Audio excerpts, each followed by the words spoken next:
Bună, dragilor, și bine ați venit la o nouă citire.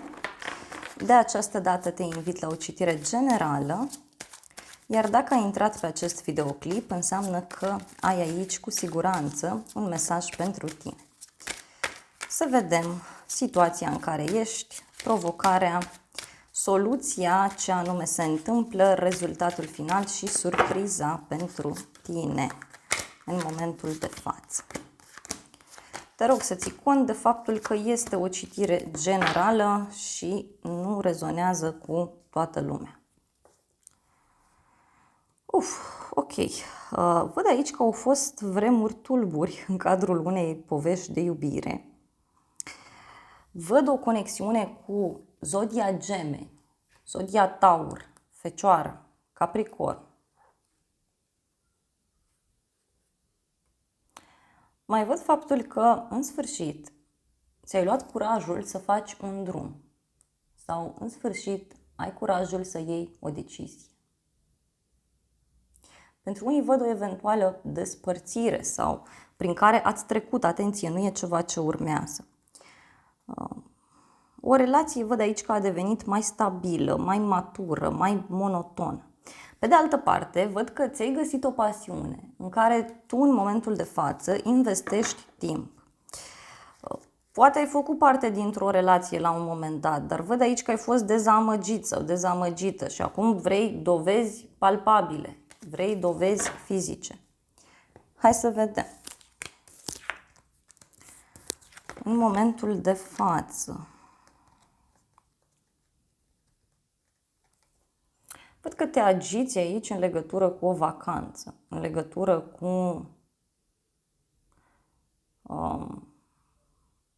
un timp pe care vrei să-l petreci tu cu tine. Nu știi ce să faci în legătură cu o plecare, în legătură cu un loc, cu o situație. Ai de luat o decizie aici și momentan te văd destul de confuz. Ești într-o vacanță, ești într-o pauză, într-o perioadă de recuperare.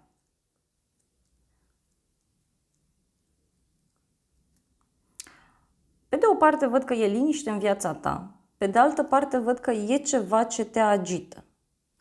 Poate să fie acest rege de monede, care să știi că se mișcă foarte greu. Este o persoană foarte matură care nu prea pleacă de acolo de unde este și nu dă drumul la unei situații. Poate la muncă, aici sunt niște discuții privind un concediu, privind niște zile libere. Hai să vedem provocarea, asul de spade. Da, păi provocarea este că nimeni nu ia o decizie. Provocarea ține de cineva care ar trebui să fie foarte vertical, să fie foarte sigur pe el.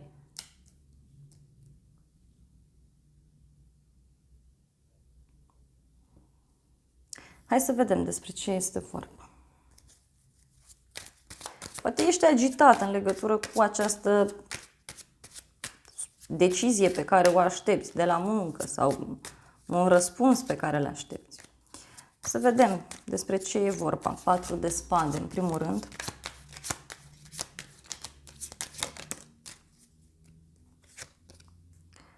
Lumea.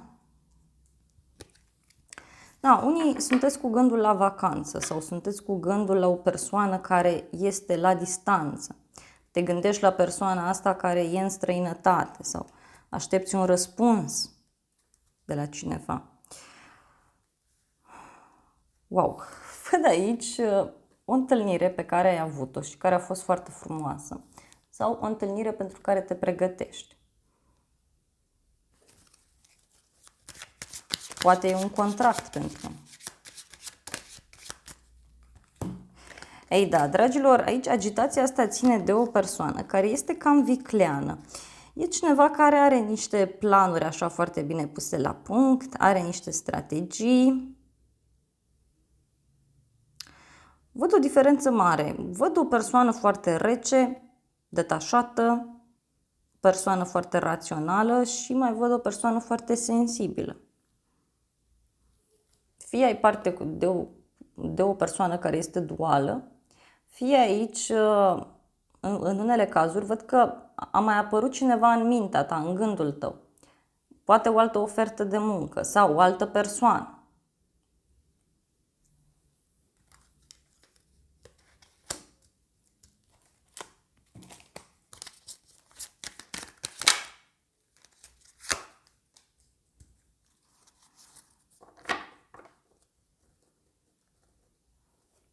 În alte cazuri, văd aici că, uite, ai luat o decizie pentru bucuria ta, pentru sufletul tău și chestia asta cam agită spiritele. E un rege de spade aici, adică fie o persoană care lucrează cu actele, o persoană cu uniformă, un bărbat foarte rațional, foarte sigur pe el, care are strategii foarte bine puse la punct. Cineva dintr-o zodie de aer pentru alții, Gemeni, Balanță, Vărsător. Persoana asta e foarte agitată aici. Nu prea înțelege de unde atâta liniște.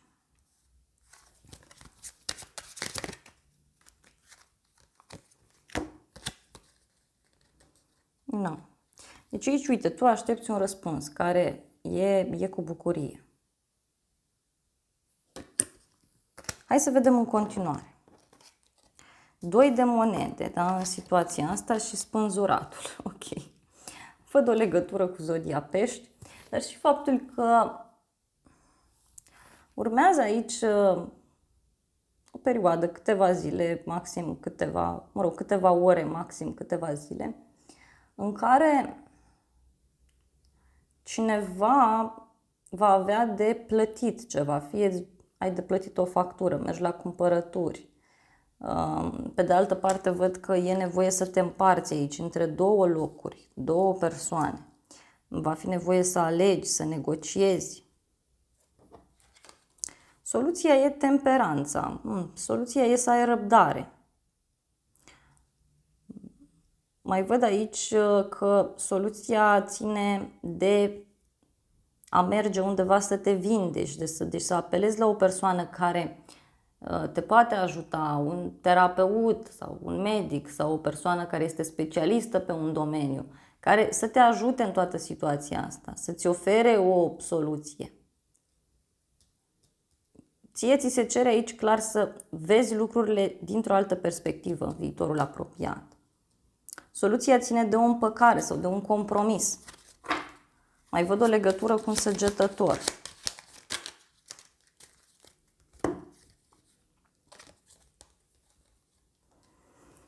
Pe de o parte, e ca și cum încă nu știi ceva sigur din partea familiei, din partea unui grup de oameni. Și chestia asta aici văd că te blochează. Însă sfatul cărților, și văd că și atitudinea ta va fi: nu mă mai interesează nimic, da, faceți ce vreți, eu vreau să mă eliberez, vreau să mă simt bine. Și aici să știi că da, apare o eliberare pentru tine, dar tu vei lua atitudine. Îți vei da seama că poate blocajul este doar la nivel emoțional. Că nu o familie te face fericită sau un grup de oameni. Tu te faci fericit și vei conștientiza chestia asta. Da? Uite, soluția este să lași în urmă toată suferința și să-ți recapeți acea putere pe care tu o ai. Să îți chemi puterea ta înapoi. Văd o legătură cu zodia Leu pentru unii dintre voi. Dar să renunți la ce nu-ți mai folosește și să mergi să faci doar ceea ce îți place. Să investești timp și energie și bani în ceea ce ție îți place, dar nu în povestea asta. Pentru că cineva e blocat aici, într-o familie, într-o situație. Și să vedem rezultatul final. Împăratul și cu 2 de bâte. Uite, cineva ia o atitudine privind o călătorie îndepărtată. Primește o veste de la distanță, din altă țară, din alt oraș. Văd pentru unii o legătură cu un berbec.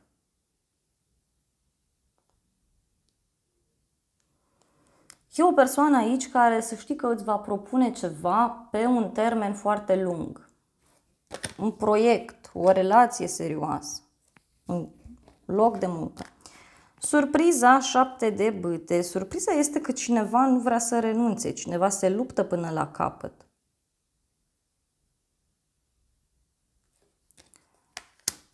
Surpriza poate să țină și de o reacție pe care cineva o are.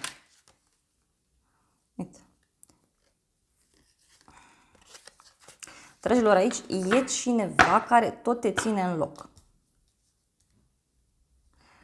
Până la urmă să știi că vei reuși, da, să duci la îndeplinire cele două proiecte, cele două situații în care te afli. Să e cineva care va dori să te convingă de un anumit lucru. Uite, surpriza este că va fi nevoie să alegi între două întâlniri, două relații, sau cineva va încerca să te convingă să accepti un compromis. Acum depinde de tine. Împăratul. Wow! Bun, dragilor, aici în viitor văd o persoană care pur și simplu se va simți pusă la pământ, da? Și va simți nevoia de o pauză, de o relaxare. Pentru că tu în momentul în care vei fugi din această situație, vei reacționa într-un mod ciudat, vei spune nu mă mai interesează, vreau să merg pe drumul meu, vreau să fac ceea ce îmi place. Văd aici pe cineva care fie se află într-o perioadă de recuperare, pentru că a avut niște probleme de sănătate, da? Și acum revine în viața ta, fie e cineva care suferă foarte mult, care în viitor va închide ceva, va închide o relație, va pune punct la ceva.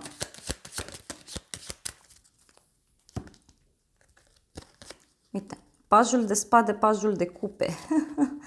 Dragilor, aici e ca și cum două persoane se luptă, două persoane discută. Mai văd și că o persoană te va spiona așa, pe internet sau cineva îți va urmări drumurile. Mai văd în viitorul apropiat două opțiuni pe care le vei avea. E foarte intens acest aspect. Foarte, foarte intens.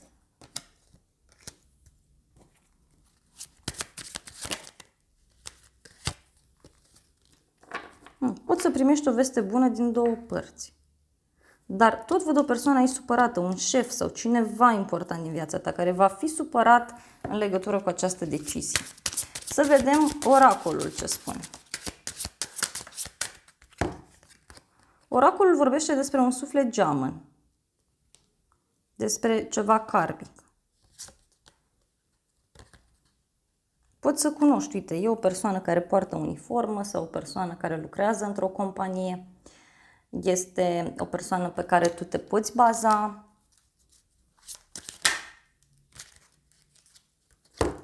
Da?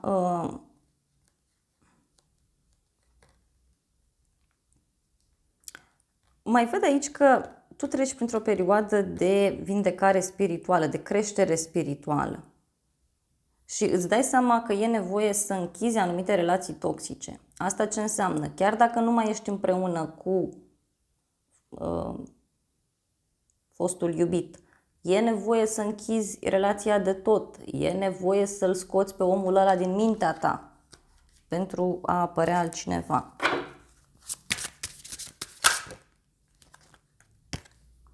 Uite, deci acolo unde apar blocaje, cărțile spun să nu insiști. Să nu insiști. Pentru că nu este pentru tine.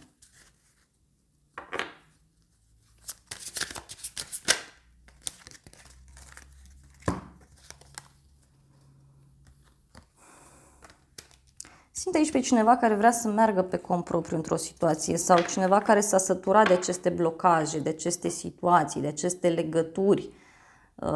Pentru că pentru unii e clar aici vorba de un triunghi amoros. Deci cineva s-a săturat și văd o persoană care va pleca, o persoană care își va căuta libertatea, își va căuta bucuria, împlinirea și eu tare tind să cred că tu ești acea persoană. Îngerii spun să-ți păstrezi mintea deschisă, pentru că dacă e să apară cineva, cu siguranță persoana asta este total diferită de felul în care tu gândești, de felul în care tu abordezi viața. Pentru cei care sunteți într-o relație și lucrurile mai pot fi reparate, vi se spune să oferiți acestei relații o șansă și să încercați să vă deconectați puțin de lume.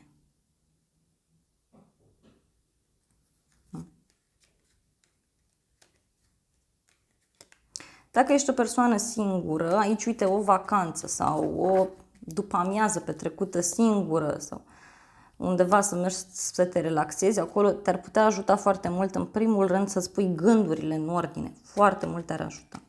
Dragilor, acestea au fost previziunile de această dată. Eu vă mulțumesc pentru atenție, vă îmbrățișez cu drag, vă mulțumesc pentru like-uri, pentru comentarii, pentru toate mesajele frumoase. Mulțumesc pentru că te-ai abonat acestui canal. Funcția abonează-te este gratuită pentru toți și te invit cu drag și la o altă citire dacă vrei să mai vizionezi. Eu îți doresc să ai parte de o zi sau de o seară cât mai frumoasă.